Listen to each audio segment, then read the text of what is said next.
Ken Kramer, you and Ant will always be radio legends. Well, thank you, Ken Kramer. Yeah, even though there's a lot of bullshit, unfortunately, 100% I believe that to be true.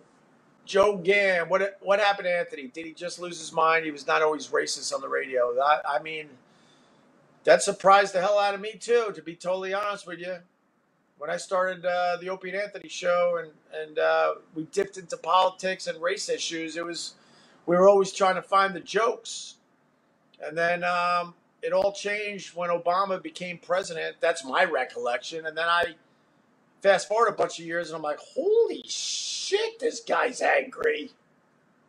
He was really angry. It surprised me just as much as it surprised a lot of the listeners. Look, as far as that type of radio goes, he's good at it, but I didn't want any part of that at all. So how I answer that, Joe, I was very, very surprised. Oh my God, the show was very, very different by the end of the Opie and Anthony run. Oh God, please patch it up with Anthony. It's 20 years of relationship. We didn't have a 20-year relationship. We had two guys that had incredible chemistry, but didn't like each other when the mics were off. There was no relationship. Our relationship ended really early on after we moved to New York. Very early on. So we moved to New York in 1998. I believe sort of in the spring, I think. And then we finally went on the air, I believe, like late spring. And God, within a year, we were totally done as far as having any type of relationship. And then we ended up lasting another 15 years after that. So there was never a relationship, my friend. I'm sorry. Right on, Steve Toohey, right on. Hearing the ecstasy of gold still brings me back. I still enjoy all of you in your respective gigs. Good. I like that. I'm not the me against anyone guy. I just do my thing. If people like it, that's great. And if they like me and they like listening to the other guys, that's fine too. I mean, you gave me the $10. I got to click on this. Let's see what this is. To be fair, if Jim and Ant never met Ope still would have had a radio career. Ant would be meth head, tin knocker. Jimmy dies on Fire Island mishap. Opie was the man who made it a show. Well, I mean, in the beginning, it was absolutely my vision. I was working with other guys before Anthony, and then Anthony came along, and he was a natural talent, really, really fucking funny. And I said, yes, this is the guy. And then I picked Jimmy as well. Everyone knows that. I don't know if Anthony would have got another chance. I have no idea. I can't go back in time. And I was more than successful before Anthony. Look, when me and Anthony got together, I mean, holy shit. You know, like I said, we were on a rocket ship, but I was number one in all my demos, and I had quite the following out there on Long Island before I met Anthony. And I gave up a massive following and a massive gig in my hometown, basically, hometown meaning Long Island, to move to Boston and take a chance with Anthony. Because I believed that we had something, even though I didn't even know the guy when we moved. I only knew him for a few months. That was it. But it's kind of horseshit when people try to say that, you know, I wouldn't be famous or successful without Anthony. I proved that I was. I absolutely proved that I was. It's all there if you want to check it out for yourself and do your own research. I was killing it doing my own show at WBAB. Was Sam a kiss ass? 100%. 100%. I now know that he was just full of shit and playing me, which is really creepy and sad. I have no doubt about it that he was full of shit now. You would have found another talent if not Ant, maybe. And then maybe Ant would have, maybe he would have got another break without me and he would have done his thing. Maybe. Well, I guess I proved that. I found Carl, too. I mean, Carl was obviously Guy Fieri's friend and all, but I couldn't believe how talented that guy was. Holy shit. A little thank you to the haters. They toned it down a little bit. I mean, you're saying your shit, and that's okay, but you're toning it down just a little bit. Thank you for that. I appreciate that. And if you're subscribed to the Opieradio podcast, thanks for that. If not, give it a try, man. A lot of A lot of the questions that are asked in this room have pretty much, most of them have been answered on the podcast itself. Although I don't really like dwelling on all this O&A drama, but I explained the other day, I was really relieved when I did the new show with Carl and Vic and Sherrod, because people were talking way less about the O&A drama. And then I feel like when Carl and Vic died within 6 months of each other, and they were the backbone of my friendships in general and my career, my professional career, I lost both those things. I felt like after they died, I was pushed right back into the O&A drama. And I know it gets the clicks. I understand that. Oh, dude, the shit I can say, the videos I can make. Oh my God. They would get millions of views. Millions. I'm not stupid. I understand that. But I sort of just want to kind of move on and then, maybe touch on the past here and there. But lately, I really do feel like it's been a lot of O&A drama. A lot. And I really believe it's based on the fact that Vic and Carl both died, and it pushed me backwards. Who are these podcasts? Is one of your haters? Okay, I don't know who they are. I've never listened to them. Why are they hating on me? Why? Why? The one thing I'll say is, man, the format that you hear out there, whether I get along with the guy or not, me and Anthony paved the way for the way you fucking listen to things. And I know that is pulling a hoo-hoo, but prove me fucking wrong. Prove me wrong. Now everybody is just hanging out. They know they don't really need a lot of show prep or direction, and they can just turn on mics and go. Prove me wrong that didn't come from the Opie and Anthony show. And also the other trend where you find clips of things and just beat the shit out of the people that are on those clips. No one was doing it to the extent we were doing it back in the day. Prove me wrong. So when a show like Who Are These Podcasts making fun of me, go F yourself. I paved the way. You wouldn't even know how to fucking do this if you didn't listen to the Opie and Anthony show. You stupid fucks. Would you ever have Doug? I don't know what a Doug Bell is.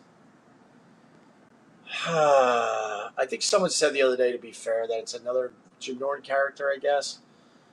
But I don't follow Jim Norton on any social media. I actually have him blocked. I don't have SiriusXM. So I honestly couldn't tell you one thing about Doug Bell. Is it good? Is this character going to make him happy, maybe? Will he finally live his life as Doug Bell? Because, man, by the end, I have no idea who the real Jim Norton was. It's lame as fuck. Well, I mean, his characters do well, I guess.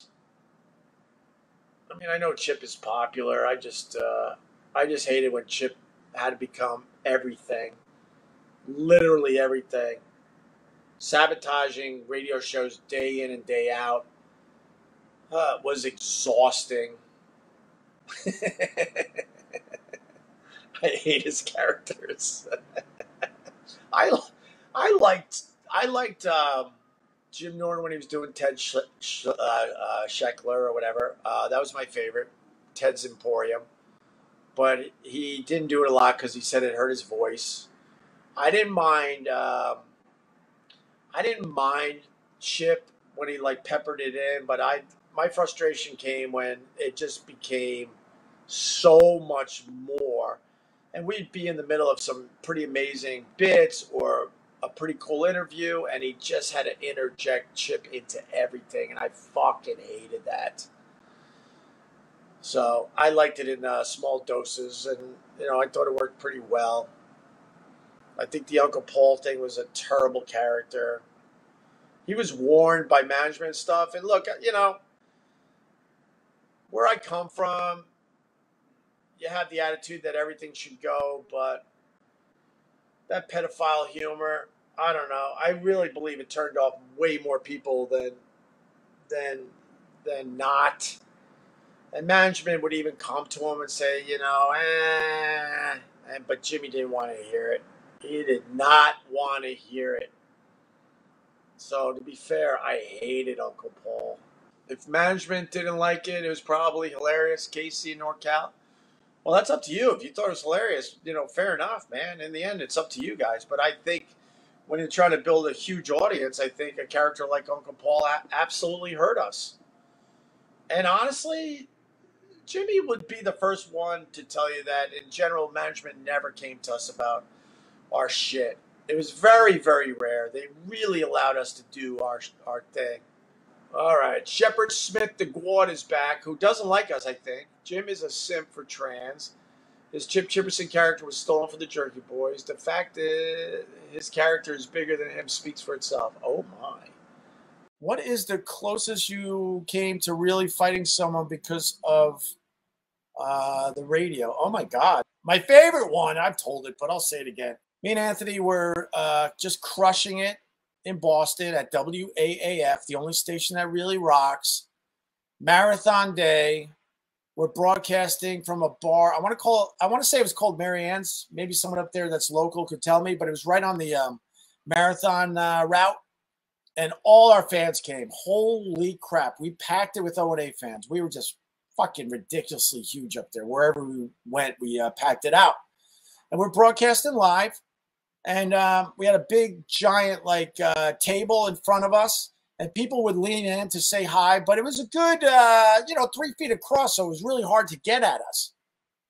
And this guy, drunk, just wouldn't let it go. He's like, you guys suck. Howard Stern rules. And it got on the air. And me and Anthony certainly weren't the type of radio show to panic when that shit happened.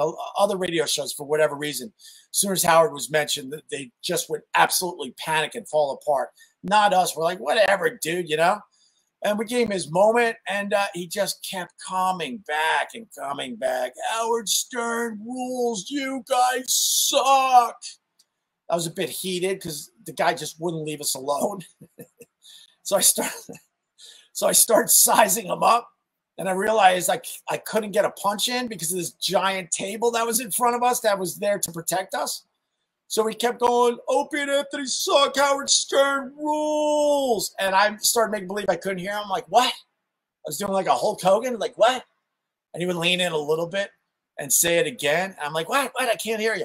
Leaned in a little further, and I'm eyeing him up. I'm not even listening to what he's saying anymore. I'm just waiting for him to get close enough.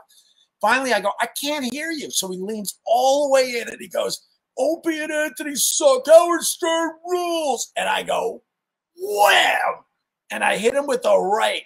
Anthony, and we didn't tape everything back then, but I'm here to say, and even though he doesn't like me, I hope he backs me up.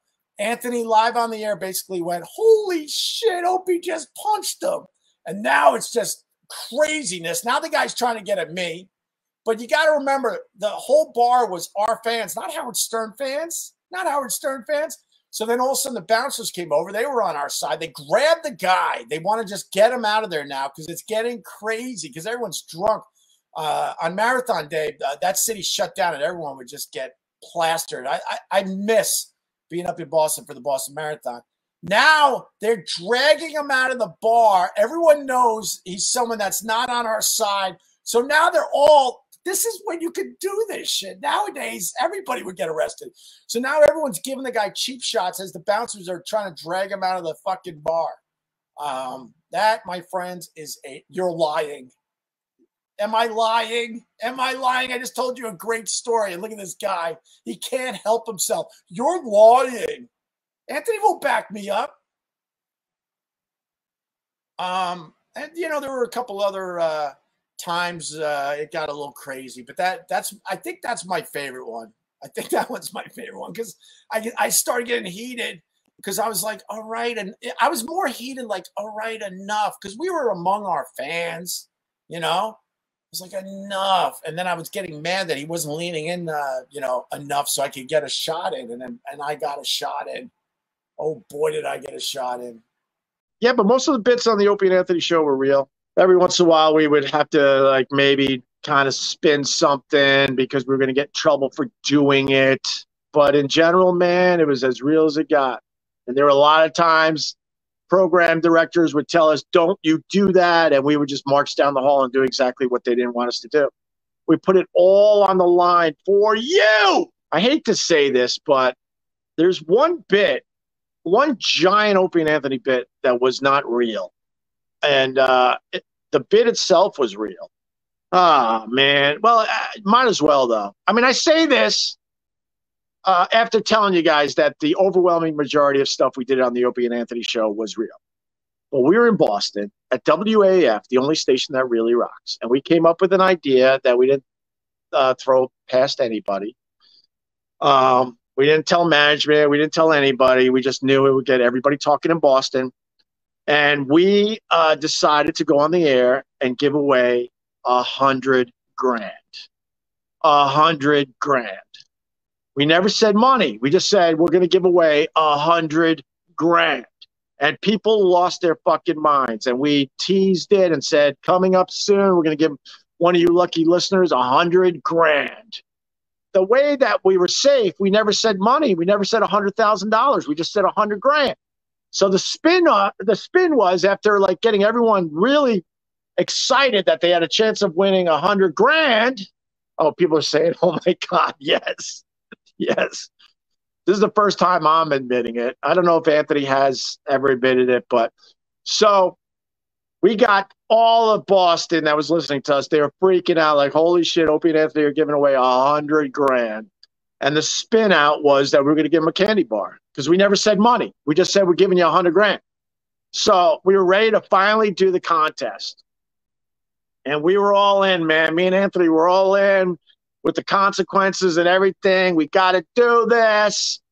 And Bruce Mittman and Dave Douglas, they were sort of our bosses up there. I say sort of because no one was really telling us what to do.